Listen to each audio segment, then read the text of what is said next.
Hey folks, welcome back to West Virginia Cryptids and Strange Encounters. It is July the 6th, 2024. I'm near Rollsburg. You can see there's like an old mine cave right here behind me. My son and I were here, my 8-year-old son and I were here yesterday, kind of venturing around, kind of exploring. We was down the road here and a couple other places. We stopped here at this mine, cave, whatever you want to call it. I mean, it's an old mine, is what it is, like an old stone mine. But as we're walking up to the entrance, my 8-year-old son says, "Hey, Dad, look, this looks like a footprint." Yeah, it does. I'm not sure what it is. But I drove all the way back here today because I didn't have anything with me yesterday to cast this print. So I'm going to cast it just because he found it and he was excited. So I drove the 2 hours back just to cast the print and see how it turns out. And let me turn the camera around and I'll show you what he found. It is full water now. It rained a good bit last night. So it was full water yesterday, but it looks like it's been kind of beat up a little bit now from the rain. But I'll turn you around and show you what he found. Okay, here it is. I just kind of get the right angle there. It almost looks like it had toes. The rain has kind of beat it up. It's not as clear as it was yesterday. I'll show you a picture of it from yesterday.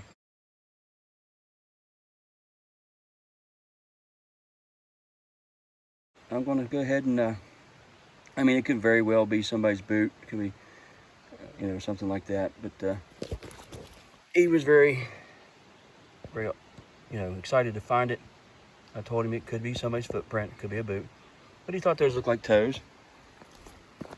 And you can see there's other prints here where people go in and out of the cave.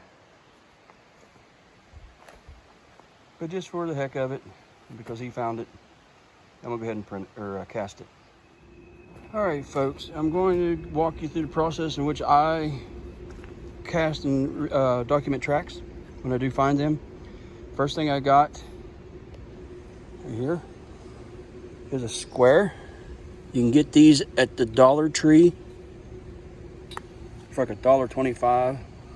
As you can see, it'll give you kind of the width and length at one time. We're looking about, let's scoot this down. I'd say 9, because we slip in a little bit there, about 9 inches. The widest part, we go 1, 2, 3. So we take 3 to 7, 4.5 inches. So about 9 by 4.5. So that's the first thing I do. And then I take pictures, which I am doing right now during the video. I'm able to do that with my phone. I'm going to get as many angles as you can. Excuse me while I do this.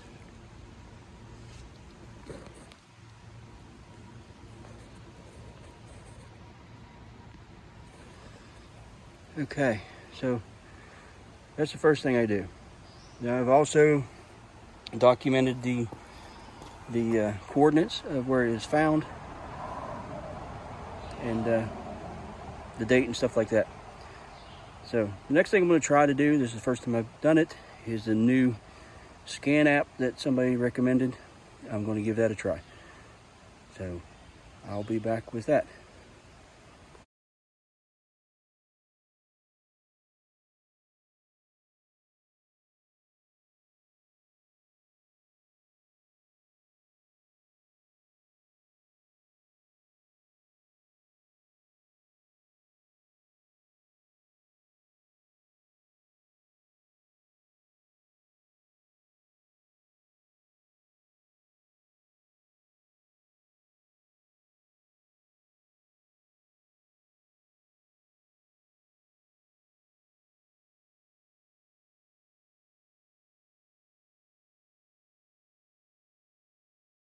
That was interesting. I mean, it was pretty neat. First time I ever done it. Turned out okay. I think I'll use a little bit more and try to figure it out a little better. But it brought out the depth and everything. It did it better than pictures did.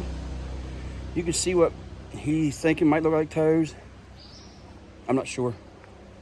It may be just another print and some other like boot print type tread, but hey, he was excited. I wanted to do this as a dad that wants to encourage my son to get into the things I'm doing. He needs to know the difference between what is and what isn't what he's looking for. So the next step is I will clean the water out of it, and what I use for that, sometimes just a typical car wash sponge.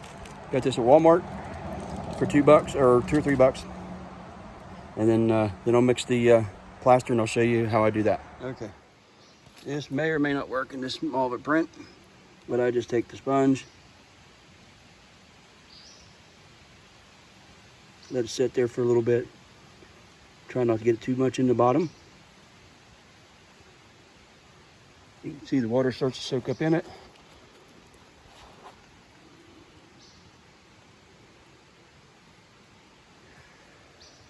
I'm not worried about any kind of, distortion in this print. I mean, it's already washed out pretty bad. But yeah, this is how I do it.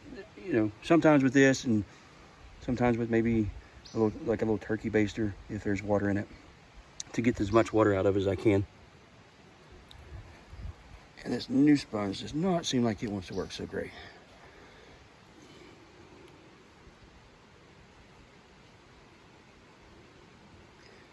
But it's working. So give it a few minutes and soak up the water, then we'll mix up the plaster. All right, that's about as good as I'm going to get it. About as much water out of it as I'm going to get it. It's going to seep back in there. As you can see, it looks to be like some kind of little ridge right there. Again, maybe a print, may not. But he was excited. So I'm going to cast it. So the next step is mixing the casting material. Let me show you how to do that. Okay, first thing I'm going to start off with is the little paint bucket. Excuse the angle of the camera here. I can't do much about it. The little paint bucket was $2.98. Then I got the little stir sticks. You get all this in the home repair painting aisle. The little stir sticks. They were 97 cents. And again, you've seen the sponge. Here's a sponge. It was $2.86. Move this out of the way. And then you have your plaster. Typical plaster of Paris. This is a 4-pound box. And they run $4.68 each. And I have bottles of water. And yeah, I got them holding my camera. Give me a minute. I gotta be right back. I gotta get them off my camera. Okay, I bought water while I was out, mainly to drink, but I'm going to use a couple bottles for this. These are just 2 12-ounce bottles of water. I removed the labels so I don't get pinged for a trademark thingy. That cast is not going to take a bunch. I'm going to kind of fill it out. Probably going to end up mixing too much. It may only take 1 bottle of water, but I'm going to have 2 here just in case. So you just like an old milk container.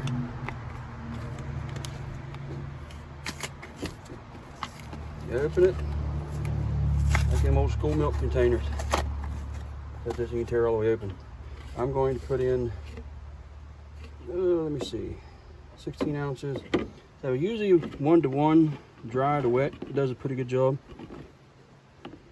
We put about 1 pound in there.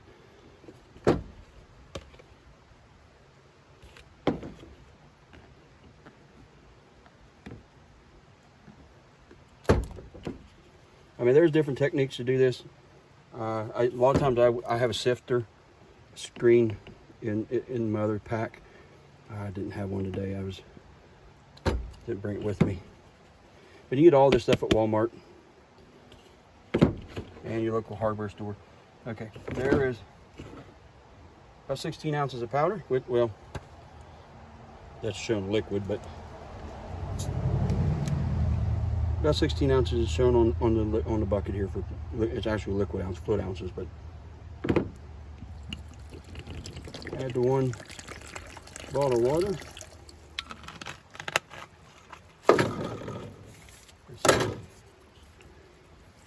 how it does. It may need more water, it may need more powder.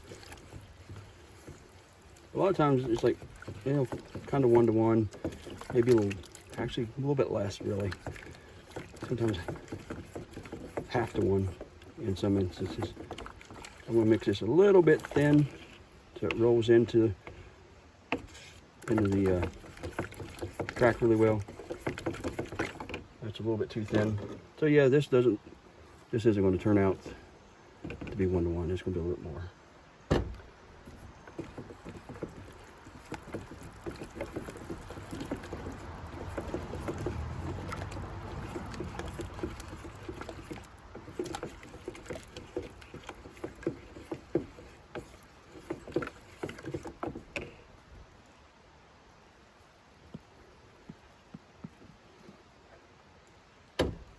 When I mean 1 to 1, it's usually like 1 pound to like 1 bottle of water, like a 16 or a 12 ounce bottle of water. So not necessarily the weight and the volume, kind of like 1 pound to 1 bottle of 12 ounce water is usually how it works out. A lot of times I mix this in or divide this up into 1 pound bags or into 1 pound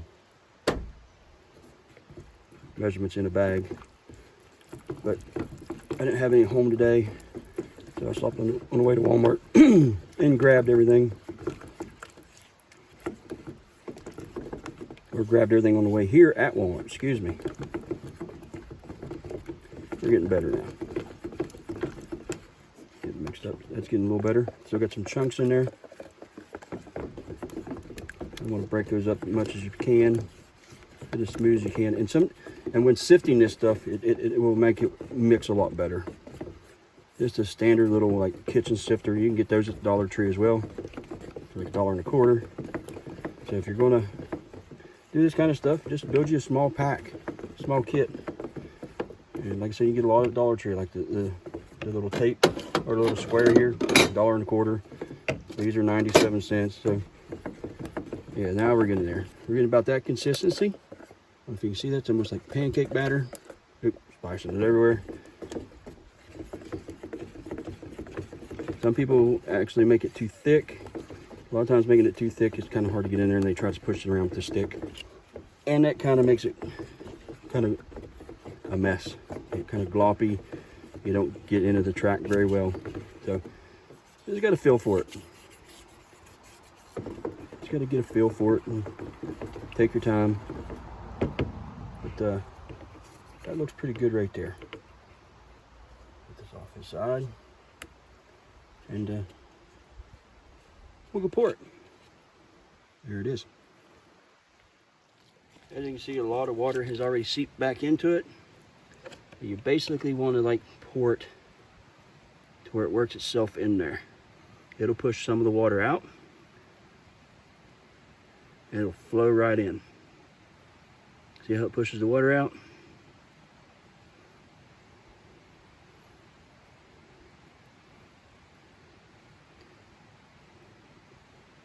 That was actually pretty good. Pretty good. Just about the right amount. Let me get my stick.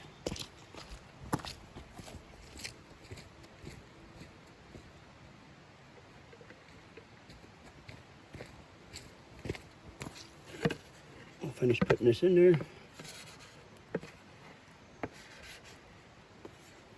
It pushed the water out pretty well.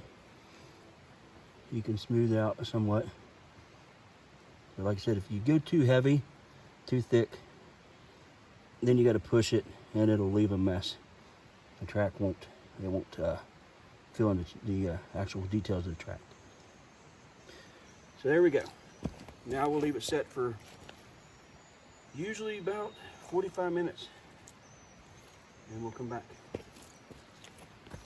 I won't bore you with that, so see you in a little while.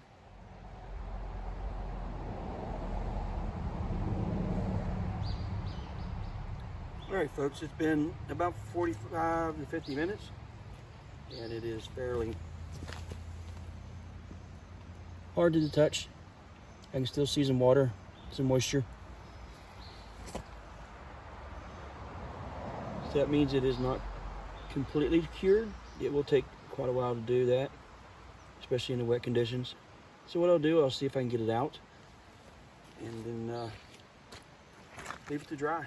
Put it in the back of the truck, let it dry. You don't want to wash it. You don't want to do anything with it until it's completely dry. So let me get one of the sticks, and we'll get underneath of it and pull it out.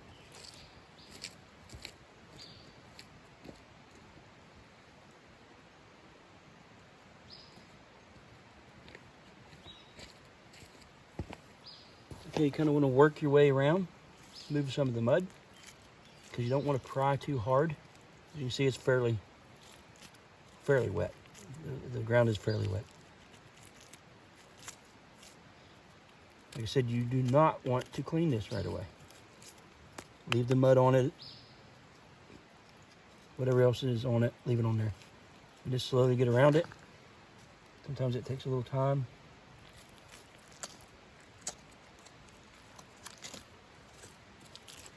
Just kind of dig your way around, because you're going to pry it up out of there as gently as possible.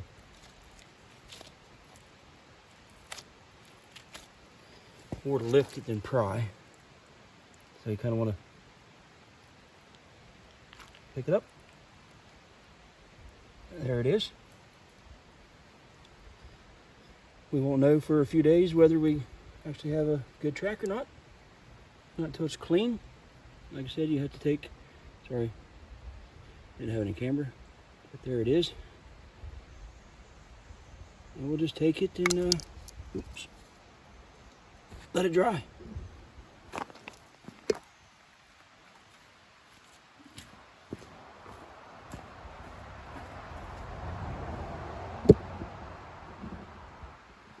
Lay this down here the best I can, as easy as I can.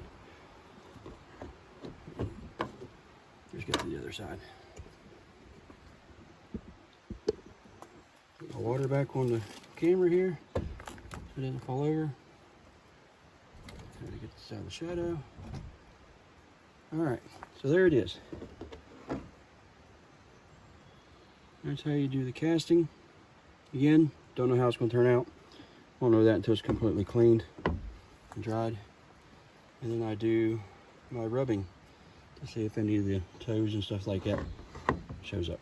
And what I mean by rubbing is I take paper, cover it once it's all clean, and use a crayon and rub it over the paper just like you would back when you was in grade school, when you did your like leaves and stuff like that.